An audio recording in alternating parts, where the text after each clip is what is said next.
Yes. Okay, good.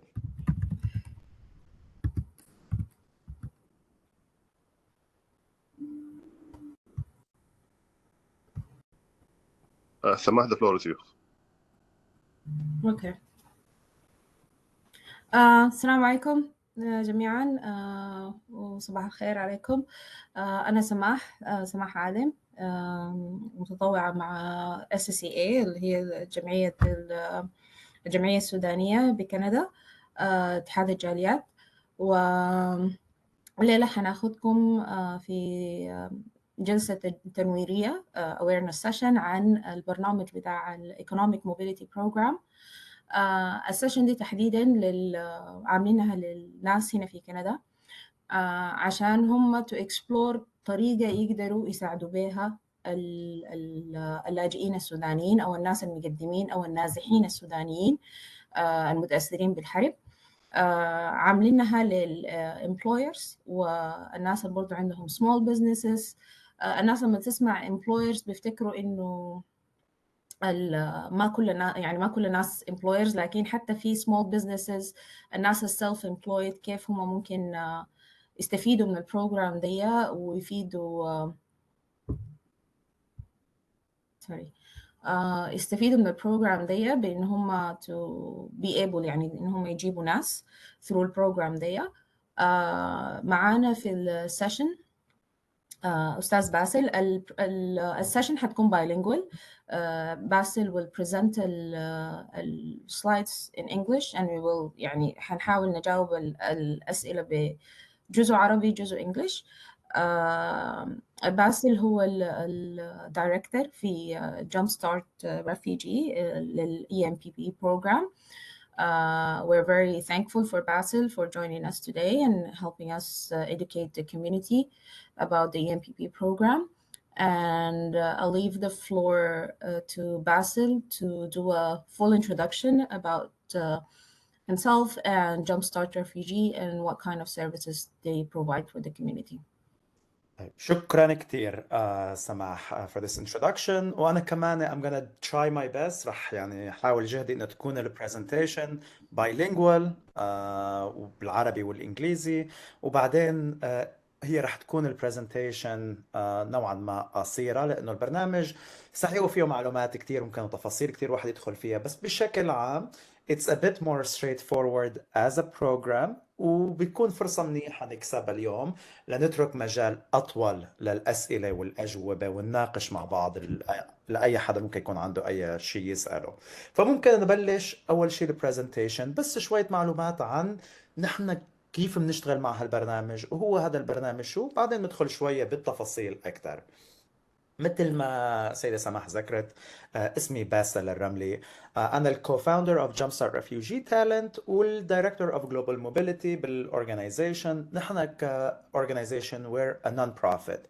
We're a Canadian registered charity. أنا based in Toronto، بس نحن عندنا مكاتب in Toronto, Vancouver, Montreal and Calgary. We have offices right now in Lebanon and Colombia as well. والwork تبعنا is primarily focused on creating economic opportunities for refugees. يعني كيف ممكن نخلق فرص اقتصادية، فرص عمل للاجئين. فبلشنا أول شيء شغلنا باللاجئين اللي هن موجودين في كندا، اللي بيجوا على كندا من طرق البرامج الهيومانيتاريان. والبرامج هاي بتساعدهم يا أما يلاقوا وظائف بمجالاتهم أو إنه يبلشوا مشاريع خاصة فيهم لرواد الأعمال entrepreneurs. ولكن بنفس الوقت نحن كمنظمة بلشنا in the early 2016. بلشنا كمان بعد بسنة من ما نحن we started في منظمة تانية you can see their logo on this slide called Talent Beyond Boundaries. كمان كانوا هن منظمة بلشة جديد. They reached out to us وقالوا لنا اوكي انتوا عم تشتغلوا مع لاجئين موجودين بكندا تأمنوا فرص عمل.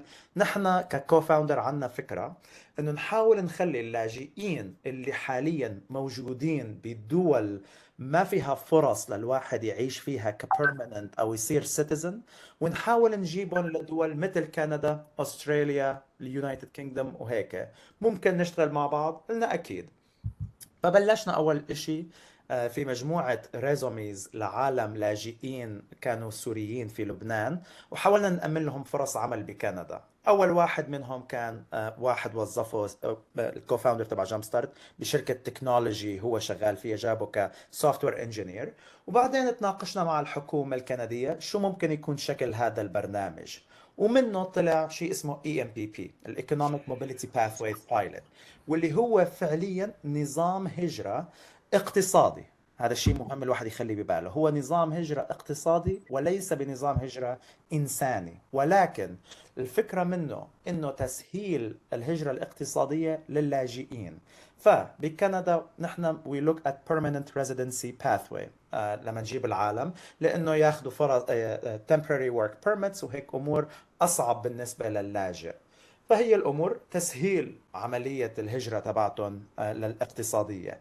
ولكن أي شخص بنجيبه على كندا يحسب كمهاجر اقتصادي وليس كمهاجر إنساني humanitarian refugee أو لاجئ إنساني. وهذا شيء مهم كتير للبرنامج، لأنه الفكرة أنه نزيد عدد العالم اللي هنا لاجئين يقدروا يجوا على كندا، ما نصير ننقي شو نوعية اللاجئين اللي ممكن يجوا.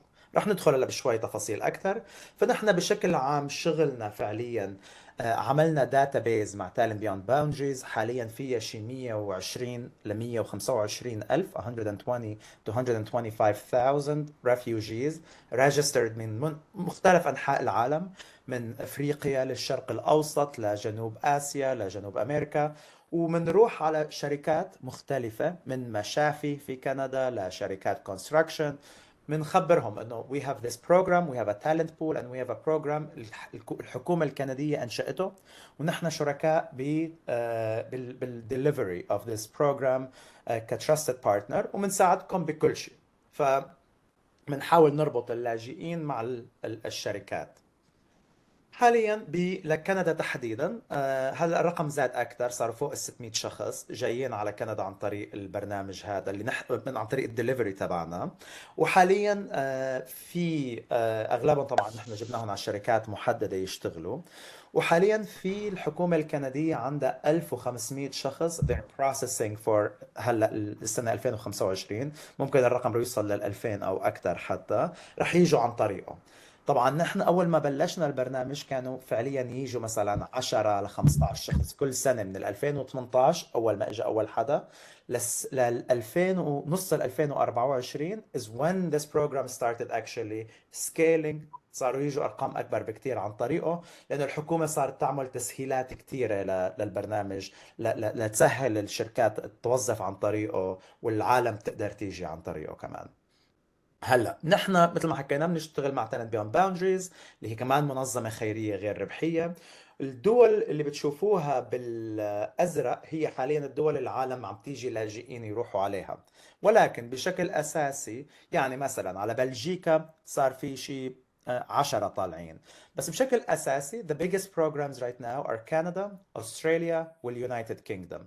كل واحد بيختلف جدا البروجرام الفيزا باثواي. فور اكزامبل باليونايتد كينجدوم هي temporary work permits بنجيبهم mostly nurses. In Italy we're working معهم على ship build يعني very limited intervention. بس كندا and Australia permanent residents اللي بيجوا permanent resident with clear pathway to citizenship بعد كم سنة من إقامتهم هون. وبنحكي رح نحكي اليوم اكثر طبعا عن كندا كدوله يعني كدستنيشن. اللي بالزهري موجود بالسامن كولر هن حاليا وين الدول اللي اكثر شيء عم نشتغل معها، وين اللاجئين موجودين. يعني فعليا مثلا مصر اغلب اللاجئين اللي اشتغلنا معهم بمصر هن كانوا السودانيز، صرنا مشتغلين مع حوالي قريب 30 سودانيز ريفوجيز جبناهم نجيبهم على كندا عن طريق البرنامج. وطبعا في سيريانز في بالستينيانز هناك كمان، ولكن هي الدول الاساسيه اللي بنشتغل فيها. هلا حاليا طبعا وصل الرقم لاكثر من 130 الف شخص مسجلين indicating هن حابين يهاجروا يجوا على الدول الثانيه. كثار منهم بيشتغلوا in skilled trades من health care professionals، وكثير طبعا اشكال منوعه. كثار منهم لاجئين سوريين فلسطينيين سودانيين فنزويليين، مختلف الريجنز كمان. هاي اشكال بعض الشركات اللي بنشتغل معهم حاليا، اللي هن بكندا اغلب طبعا الشغل عم بيكون for the last 2 years مع الهيلث كير. so nursing opportunities وبهاي اشكال الفرص المتاحة. هلا رح نحكي هون بشكلين. الشكل الأول كيف نحن بنشتغل مع الشركات. آه،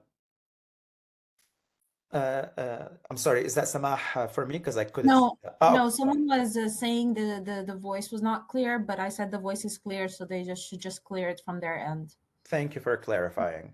Yeah, you can So, continue. yeah, so نحن عندنا في standard process وبنحكي بعد شوي كمان كيف ممكن نشتغل مع بعض السمول بزنسز اللي موجودين هون اليوم. هلا نحن فعليا لما بنشتغل بطريقتين. مثل ما ذكرت اول شيء بنحاول نطلع للشركات مثل المشافي الشركات الاكبر ونحكي لهم في هذا البرنامج، وبعدين بنلاقي نحن الكانديديتس بالداتابيز بيقولوا لنا مثلا لاقوا لنا personal support workers او nurses, or we want for example carpenters. فبنروح بالdatabase, we find people that meet those requirements, we help the company to interview them, then we help with areas like immigration, relocation, and so on. But at the same time, we also work with small businesses, companies that come and say, I actually know somebody already. I identified this person. They are a Sudanese refugee in or displaced person in Egypt. Maybe they're in Saudi Arabia, wherever they might be, and I'd like to hire them and bring them over. And we do that. So we skip the first piece, the job matching piece.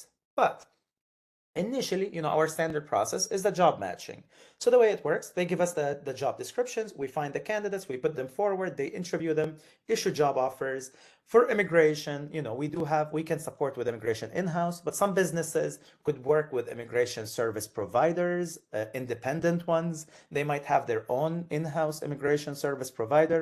We're always happy to work with anybody that could be licensed, ideally a licensed immigration provider, just to make sure the application is prepared properly and submitted correctly, and that we're not posing any issues there. And then when the visa is issued, we try to work with the business on finding temporary accommodation, on ensuring that the candidate has some of the support that they really need to relocate, connect them with settlement organizations on the ground, wherever they might be coming. And then for the next 12 months, we do post-arrival, we do regular check-ins to make sure everything they need is there. Now, for a lot of the people here, I would imagine, you might want us to send you some candidates, but for many might know that I know somebody that I'd like to bring. And that's why, we skip the first stage. And for that part, really, when we look at the timeline, usually the visa application has to be prepared, it's submitted. If you were to look at the government website, it will say it takes about 6 months. Right now, it's really taking about 9.5 months on average. It could take even longer, right? It could take 1 year. It could take a little longer. It could be shorter. We've had applications processed in 2 months, which is incredibly fast, especially that those are permanent residency. It's not even a temporary work permit. But people need to understand that, we don't have any control over it. The government is the one to process these things. We just prepare the application and submit it. But this is really overall how the process looks. And from our end, every business would be assigned as a person from our team. And usually this person sits down, explains all the details, and then takes the process one step at a time, working closely with the employer, with the candidate. So we really try to offer hands-on support as much as we can through all those stages. But again, to summarize it, we need a job offer. We need to prepare the visa application. We submit it. Could take about a year. When the visa is issued, then we sit down again and start looking into what relocation support could be offered there. And there are many benefits that people have access to because they're coming as permanent residents. Things like access to government loans, like the ILP loans, that they can use to buy flights and so on, tickets for it. So there are a few services, and we explain all of that to the person, to the candidate, to the refugee, and they decide what they want to use and what they don't need.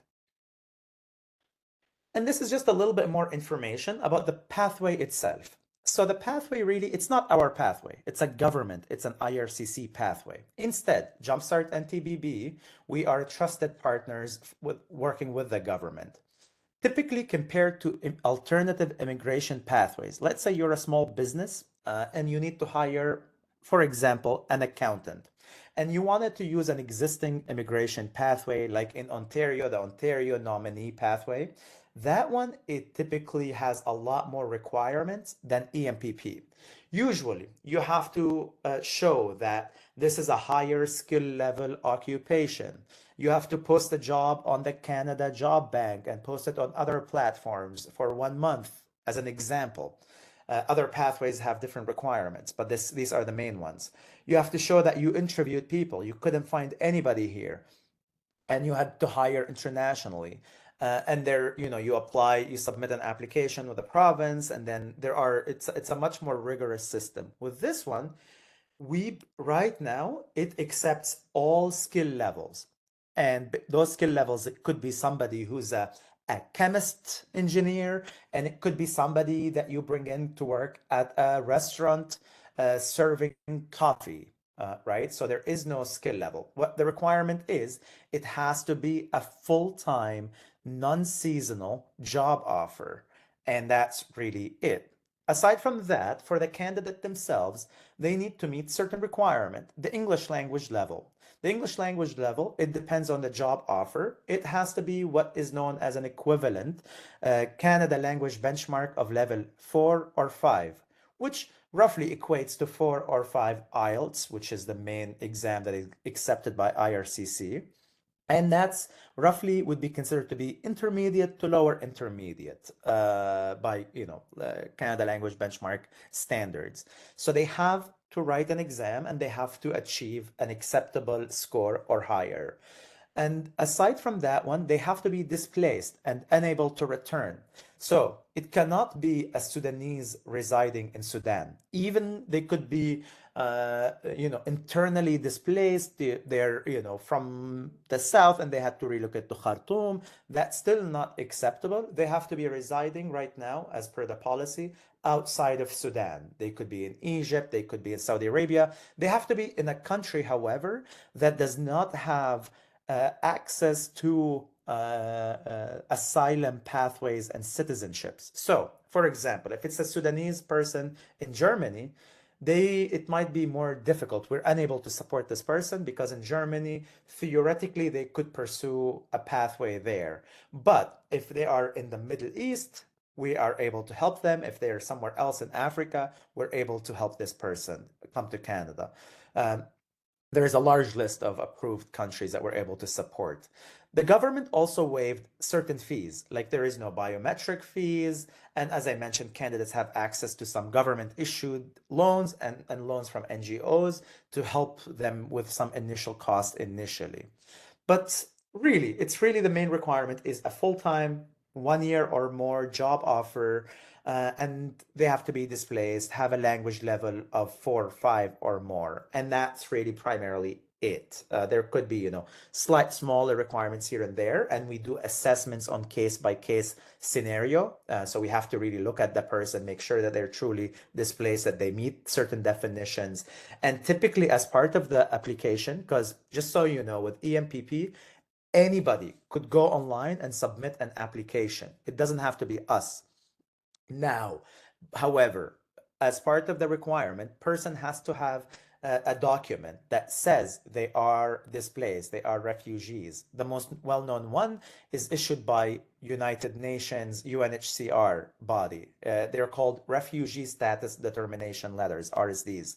Now, a lot of Sudanese refugees, unfortunately, do not have this documentation.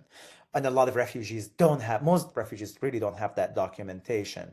And so Jumpstart and TBB are able to conduct an interview with the candidate to determine whether they meet those requirements. And if they do, we are able to issue a letter that IRCC accepts in lieu instead of that document, instead of that RSD that says this person is indeed displaced. However, this letter is only really accepted for EMPP. So a person cannot use it for anything else but as a document for EMPP application. And I'll get back to a couple of things at the end of it, but this is just more of an overview about the pathway itself. And maybe, yeah, just to go back into a few things to keep in mind. So a lot of candidates will usually reach out to us and say, can you please help me? I need this letter, this trusted referral letter. Because on the government website, it says we're 2 of 6 organizations that can issue it. But really, we cannot just issue it to everybody. It has to be part of our standard process, which typically, there is a job offer that is needed. And so sometimes a candidate tells us, I need you to help me get a job offer. And we say, please sign up to our database. And when we find an employer who's looking for a profile that matches yours, we will ask you if you're interested in applying. And if you are, we'll submit an application. If you succeed in the interview and you get a job offer, then we will do the assessment and issue this letter. Uh, or if you secure your own job offer, the small business in Toronto, a coffee shop, a small factory, you got your own job offer and you came to us, then we will do the assessment and issue this letter. Just because issuing this letter takes about 5, 6 hours of extensive work from our end, and it's really only necessary for submitting that application. It serves no other purpose. And so, maybe to summarize it from here, typically the way that we would work on this program, let's say you're a small business, you know somebody you would like to bring, a Sudanese refugee residing in Egypt at the moment. I'm using these really as examples only.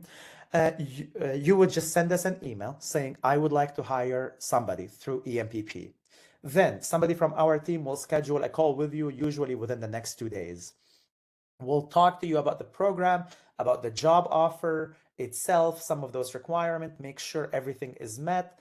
We would ask the candidate then to sign up on the database and upload the documents. One of our staff will also speak with the candidate, make sure they understand the process. And we have people, Arabic speaking staffers, that can also have this conversation with the candidate. And then from there, we would just either have our, one company that we've been working with, Fragment, prepare the application, or if you're working with another consultant, we're happy to have that consultant prepare the application and have it submitted there. And, we take it just really one step at a time. But that's really a very high level overview about how we do it. And maybe back to you, Samah. And this is maybe I can finally see some of those questions and take some more with you. Yes, thank you, Basil. That was really helpful explanation of the program. I just want to start with a question that's like mostly raised. For small businesses or self-employed, like people, for example, let's say someone who's a photographer and he's self-employed. How can what is the requirement for them in order to be um, eligible as an employer to get candidates through EMPP? Yes, no, that's a really good question. And there are two answers to this question. First, there is a requirement that the Canadian government has, and then there is a requirement that Jumpstart has for us to work on this opportunity. And they're not always the same. And I'm going to explain both and why they're a little bit different.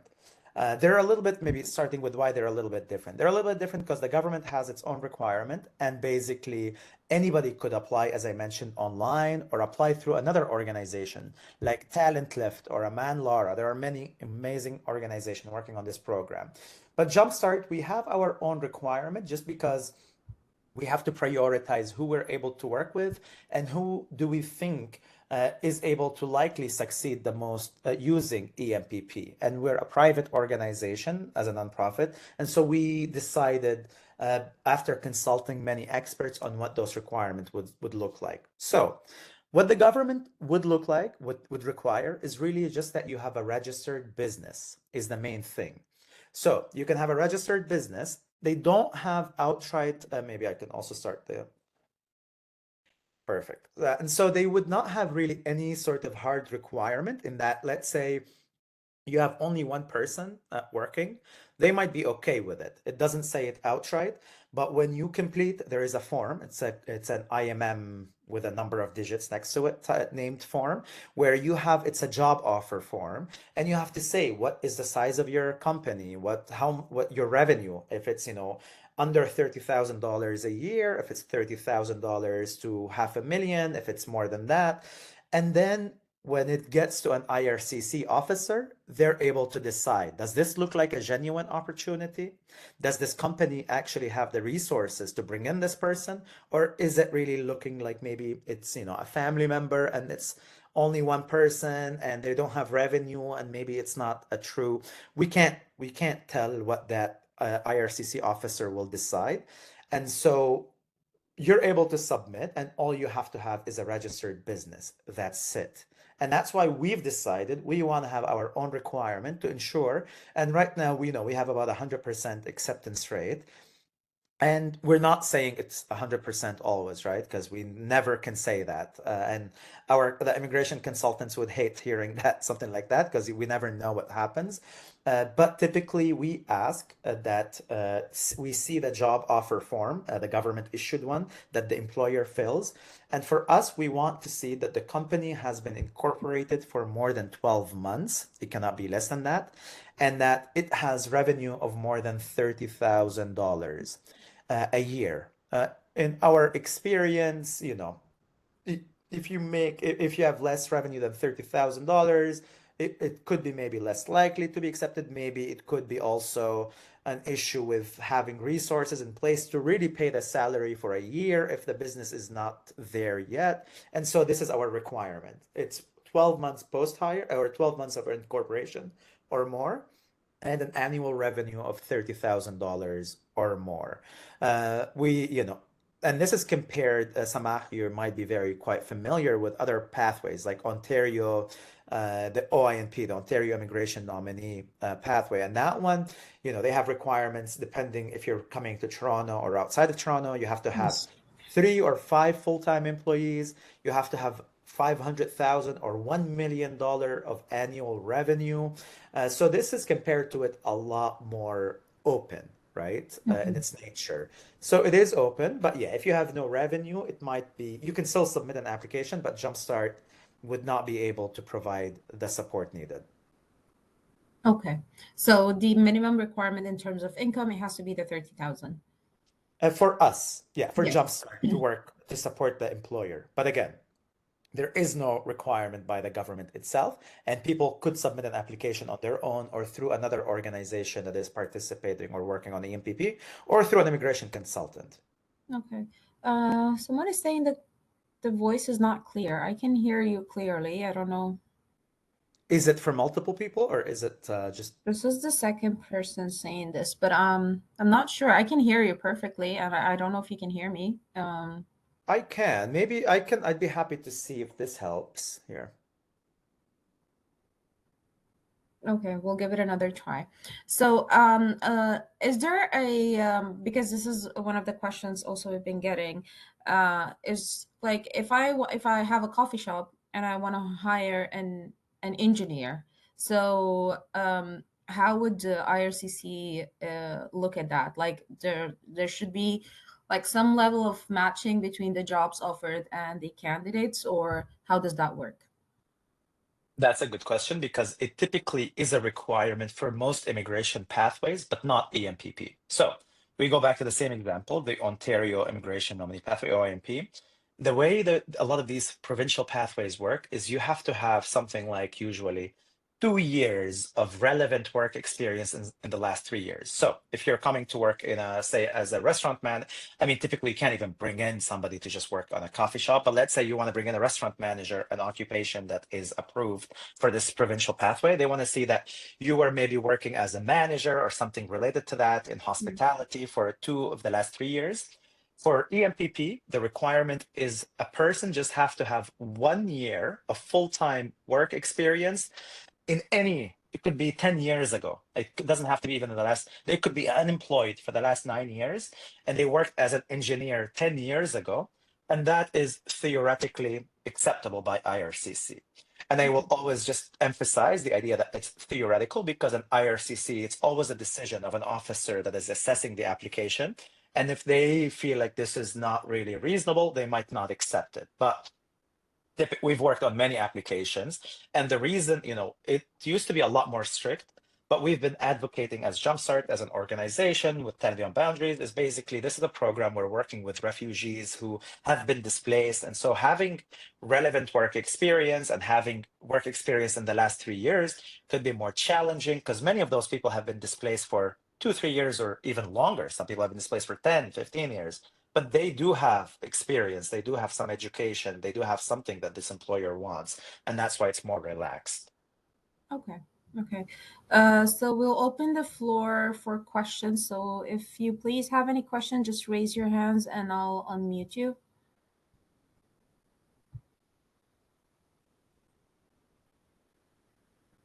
And I'm not sure if the audio is still clear or, yeah. I don't know if, does anyone have any questions? Because I can't see any hands raised. We did have a question. Okay, Iman, I'll unmute you now.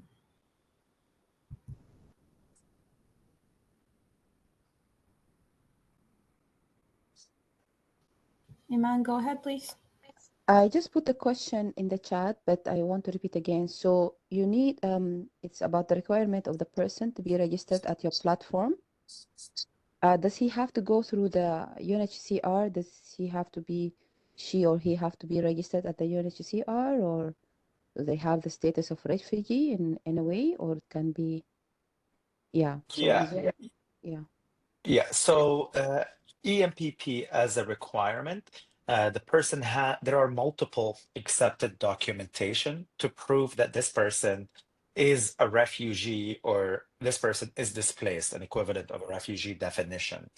There are, legal definition to what that could be, but those documentation, it could be, a UNHCR issued document, but there are other documentation that IRCC accepts in lieu of it.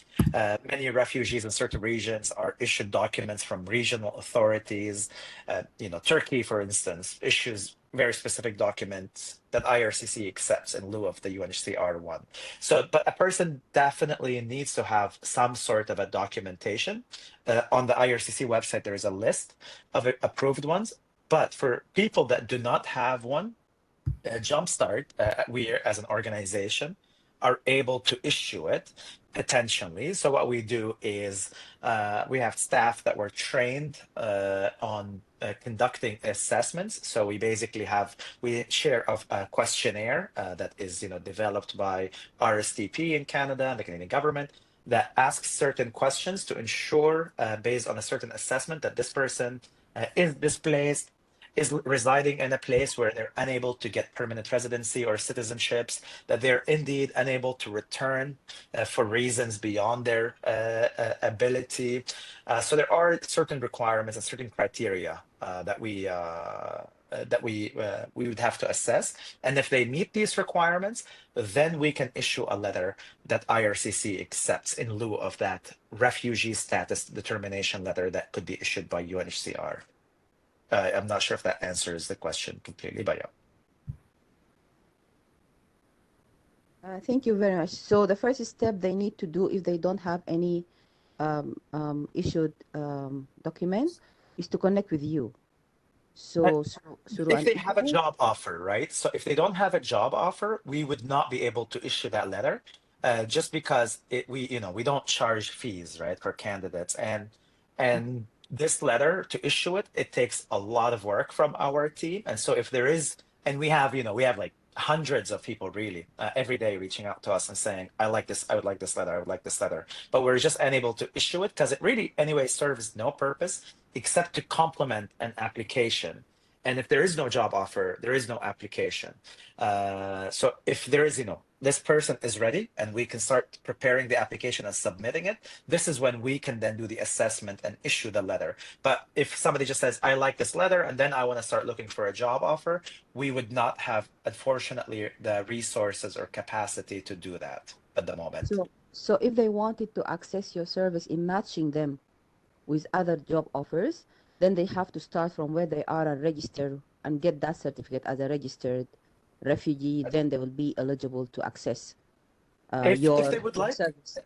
So it would be a little bit different. The way they would do it, if they would like to access the services of us matching them with employers, we always ask candidates to just go to the database Okay. and the talent catalog, which is the database that our sister organization, Talent Beyond Boundaries, developed. But we both of us have now, we ask people to sign up to it and we get people from there. So the way it works, we tell them just please sign up to it, include your information, your work experience. It asks us a questionnaire basically. And Okay. then what happens, we don't start from the candidate, we start from the employer, because it's, it's a little bit more challenging, of course, to find Yes. employers who are Yeah. happy to cover those costs and happy to wait this long for a person to come. And then what happens is when an employer says, can you please help me find a chef for my restaurant in Vancouver?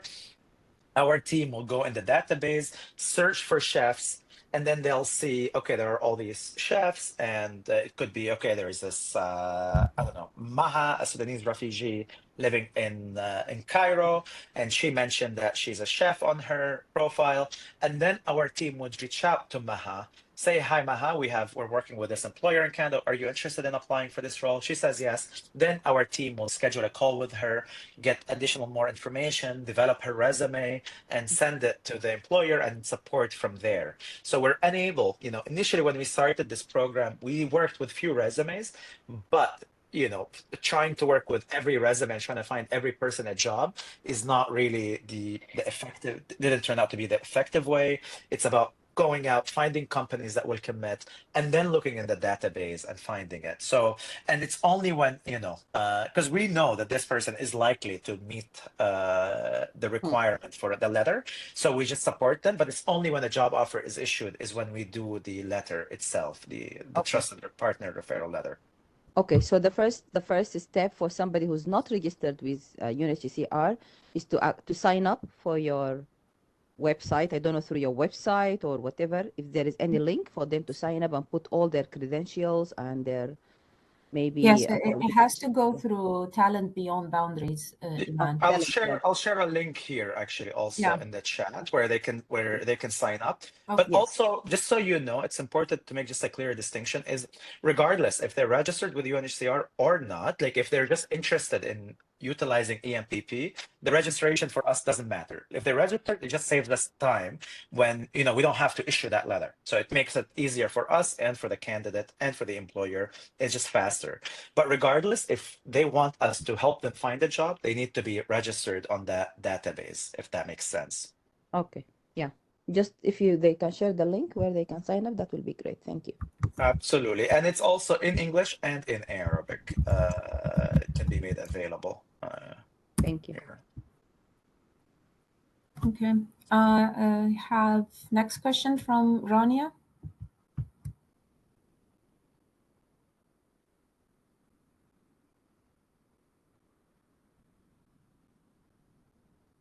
Rania, do you still have a question?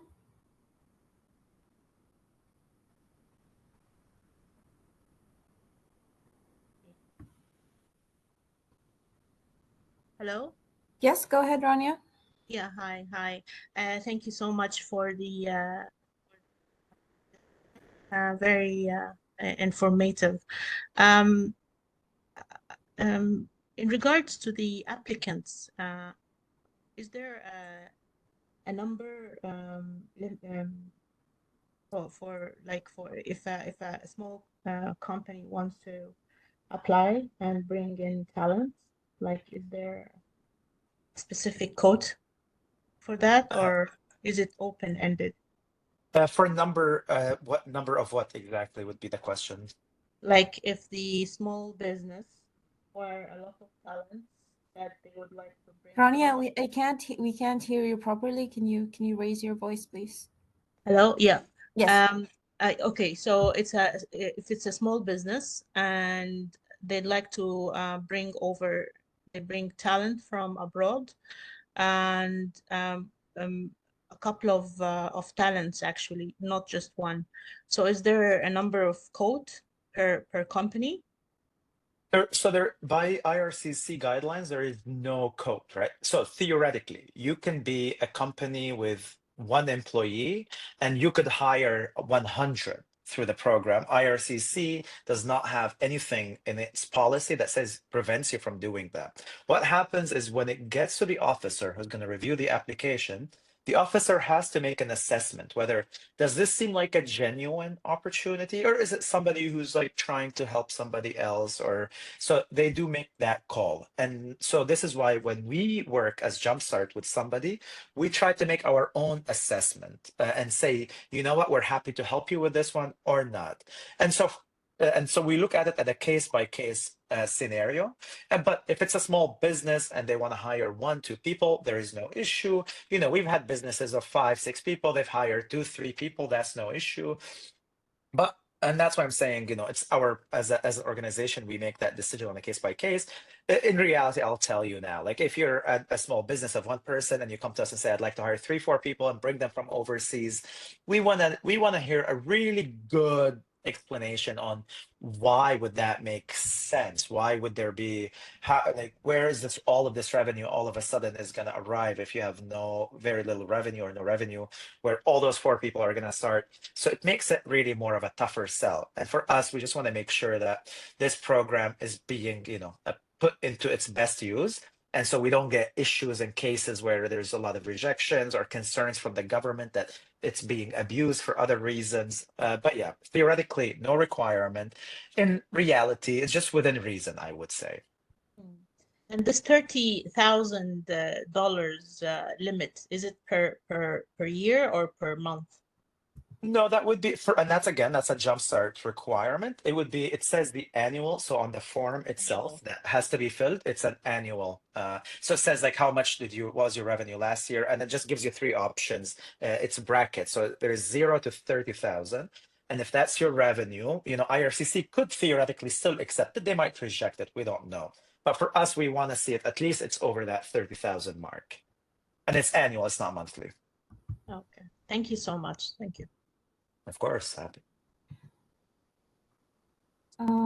Actually, there's a question in the chat that says, can people who work in Gulf countries apply considering they don't have permanent residency in those countries? Yes, they can. And we've actually worked with some Sudanese refugees from the Gulf region already. Okay. The other question is, some people were wondering if they can hire caregivers, like in their houses. Like, what is the possibility of that, given the fact that they're not technically a business? Yeah. So is that something that is possible? Absolutely, that is something but you have to have, to meet the government requirement, you'd have to speak with whether with the immigration team on our team or an immigration consultant, just to make sure the requirement is being met. But typically, my understanding, we haven't done it ourselves, but you have to be registered still to bring somebody as a caregiver. It's just that Jumpstart doesn't work on that. We are unable to provide that level of support. For us, you have to be a business with a 30,000 plus revenue for us to offer that level of support. But you could do that on your own, submit an application. You could submit it through another service provider. There is no requirement from the government, though, that prevents you from doing that. Okay. Iman, you still have your hands up. Do you have another question? Let me see.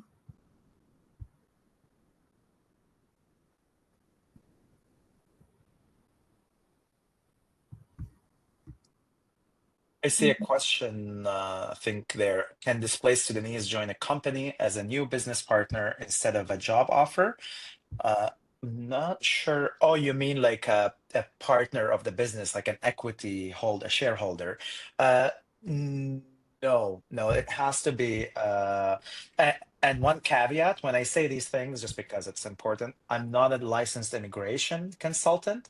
So I cannot tell you with 100% certainty. I usually always go back to the licensed immigration consultants that we work with to give a sound advice. So this is just the best of my own personal abilities with some knowledge of it, is that a job offer has to be associated and a salary has to be disclosed on it. So you could maybe, theoretically, bring somebody, give them equities, options in the company, so on. But there has to be a position and there has to be a salary disclosed on it, and it has to be a full-time job offer. So it could be a hybrid perhaps, but it cannot just be, there is, for the purpose of the EMPP, it has to be a job offer. I think it would be less complicated if it's just a a job offer, and once they're here, they can establish something about partnership. But because the partnership like makes it fall under another immigration program for businesses and entrepreneurs, which is the startup visa program. Exactly, exactly. And I mean, we did look into it, right? Because we wanted to open up for entrepreneurs and see how can we bring people. And we met with this company that does succession. So they work with businesses that are trying to sell off their businesses to others. And we met with the government, discussed this in detail, and they said maybe one way to do it is you can bring somebody as an employee, they learn a few things, and then they transition into a partnership model. Yes, But yeah, there are other pathways that they could access, the business startup, like you mentioned, it's just a lot longer, typically processing timeline, and it has its own unique requirements. set of requirements. It's very different, but yeah. And just so everybody know, I mean, Samah, you have probably more experience than many people here with immigration pathways, but it is right now considered to be really the one of the easiest pathways Yes. to access compared to really virtually all other pathways, especially permanent residency ones. Yes, it is actually. One of the things that I think we didn't touch on is the education assessment. Is it part of the requirement as well? For the job offer, a person would basically just have to have a high school diploma, a minimum of a high school diploma. And even if they don't have that document with them, there is way usually to sign an affidavit or some document saying that I have, finished my high school, but I just don't have that documentation. So it's not per se that ECE requirement there. Okay, but it doesn't have to be like a credential assessment through West, for example. That's not required. No, not for the job offer. Okay, but for the not job offer, it is required. Because university, like a higher level of education is required. So they need to make that assessment. With this one, it's just high school is a requirement. So it's not really needed. Okay. We have 10 minutes left, so I don't see any more questions. People are welcome to raise their hands because we're going to be ending by 11. Is there any statistics about this new program, acceptance rate, number if for applicants? We just have very little. So Emmanuel, in terms of numbers, IRCC shares with us very high level information, but not acceptance rate. So from our delivery, ever since this new stream, when we talk about EMPP right now, and we're talking about these requirements, these are requirement under a new stream it's a federal stream called EMPP. Before, and this was launched in June of 2023. So it's just a year and a half old. Before that, we would apply through provincial pathways and take it to the federal government and so on. Now, since the federal stream, from our end, it's been 100% acceptance rate. But again, it's not a guarantee. It's just this is the historical data. But we have had before it, we have had a couple of people that we were trying to do through work permits, and it was more challenging. They couldn't prove intent to return because it's a work permit pathway. They were not accepted. But ever since this was launched, it's 100%. But I don't know for people that are applying on their own or through other providers, what is that like? And right now, what we know is the processing timeline is actually slowing down a little bit because IRCC is getting a lot of applications. As of December, IRCC had in the pipeline 1,500 people that it needs to process. That's the total number of people. So roughly would be about 500 applications that they needed to process, but not much more information past that. Overall, about 2,500 people would have moved through this program now, including the ones that will be coming next year. Okay, they're asking about the IELTS. I think, Basil, you answered that, but Yeah, so the IELTS, it depends on the job offer and the occupation. So there are, when we talk about immigration requirement, there are skill levels and it goes 0, 1, 2, 3, 4, 5. And so for this one, if it's a lower skill level, then it's a Canada Language Benchmark level 4. If it's a slightly higher one, it would be level 5. We have to look at it. And there is an equivalency benchmark that you can see on the government website of what's 4 means. It's roughly around 4 in IELTS, but in each band, it could be a little bit different because there's speaking, listening, and so on. And our services, it depends really on the services that we're offering. So we do not charge refugees any fees for the work that we do. When we're pitching the program to new companies, we do usually see if they're able to make a contribution for our work. And that contribution is usually $2,500. If it's an employer, if we're not, helping them find the candidates and do the interviews and so on, we try to usually see if they're able to make a smaller contribution of $1,500 to provide the additional support that we do. But it's not really, we always take it one at a time. It's not really a hard requirement. So typically the hard requirements are there is a fee paid to the government, which is called the right of permanent residency, because they're coming as PR. And that one, it's either $575 for one person or $1,150 if they're coming with a partner and or with kids too. So that is, but there is no government filing fees or any other fees. The IELTS test, people have to write an IELTS test, so there is that fee paid. It's about 300 something Canadian dollars. And then, and aside from that, really, the other fee would be for the immigration preparation of application. So we work with Fragomen, which is an immigration consultant. Companies sometimes have their own immigration consultant. And so whatever that immigration consultant charges, that's a different thing. Fragomen, if they want to use Fragomen, they charge around $1,500, which is to prepare the application, submit the applications, keeping the employer and the candidate posted, which is just a really huge discount compared to what they usually charge.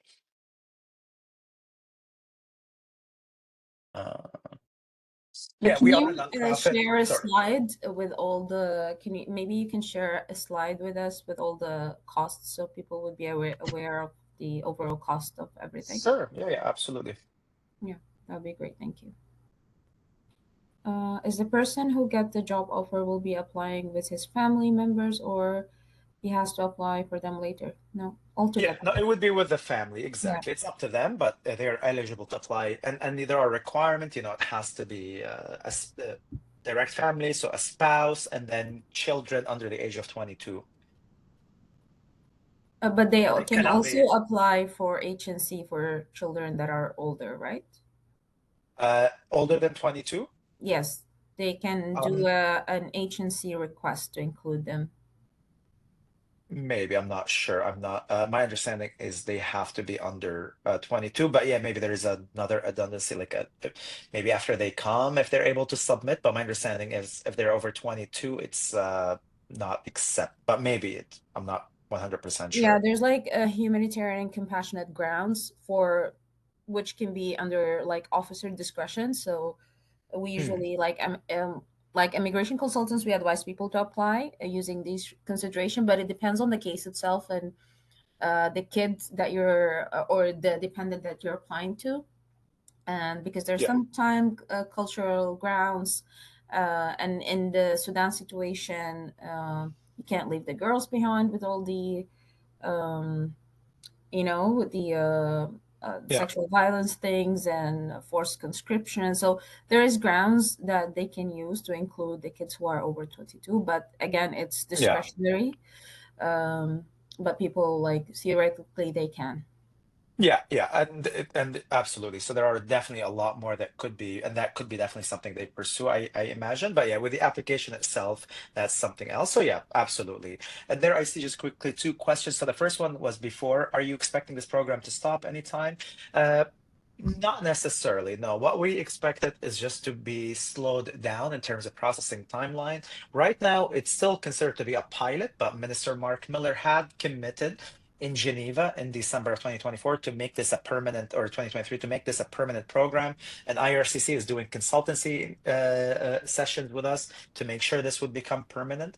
But yeah, they could slow it down.